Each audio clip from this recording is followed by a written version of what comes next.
Bakit? Kala mo hindi natutulog ang Kaya nga, pantok? nakakatulog pala yun, Dok? Ikaw, napupuyat Parang laing ka? gising eh. Ay, hindi pwede. No. Kailangan natutulog ang Okay, pantok. bakit Bakit?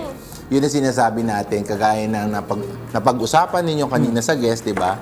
Our system normally has a circadian rhythm. Ooh. When you say circadian rhythm, nasabi rin ni Chef, oo, kasi mga sasabihin, nasabi na nila. Di ba? You should sleep 6 to 8 hours. Yeah. So, the bladder, yung pantog, has to rest 6 to 8 hours. Okay. Oh. Pahinga din siya, no? Kasi, meron tayong elemento sa katawan, yung sinasabi nating vasopressin. The vasopressin is a very, very important hormones na it is stimulating the bladder to rest and the muscles, the detrusor muscles, the bladder muscles, and the brain to tell you that we need to rest and the kidney should not cease function. Hindi ibig sabihin tumigil ang function, but mag-lay low. Okay. Pag mag-lay low ang kidney, there is less of a production of water. Okay. Diba? Ibig sabihin po kapag lagi kang naiihi sa gitna ng tulog mo, yung magigising ka, tapos parang maiihi ka, may problema. Yes, oo. You call that nocturnal polyuria. Okay. Diba? Ibig sabihin, yung kagaya na sinabi ko, the vasopressin helps us to regulate and make the pantog rest, expand, but there is a lower pressure in the bladder. So, ang pantog natin ay may pressure din. Diba? You call that intravesical pressure. Pag mataas ang pressure, mabilis ang contraction ng pantog, lalabas ang ihi. Yes. Diba? Normal yan eh. Yeah. Diba?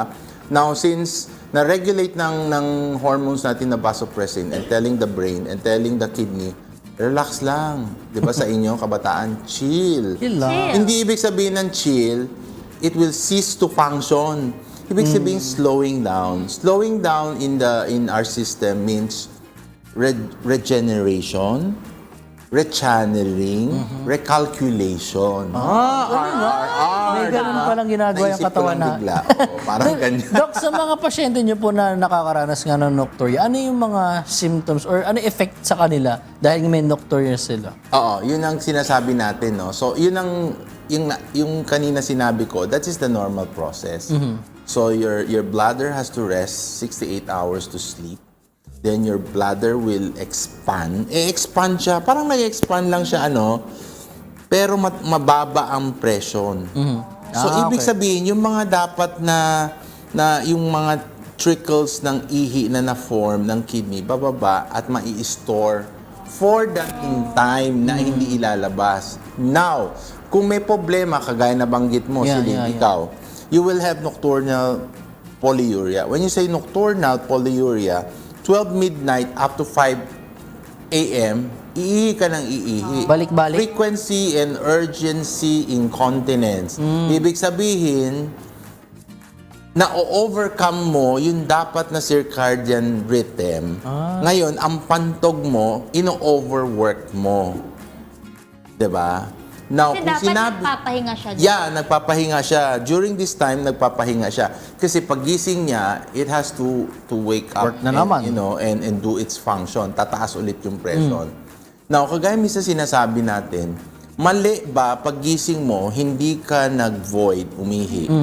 From 12 midnight to 5, gigising ka ng 6 or 7. Oo. Minsan concentrated ng ihi, di ba?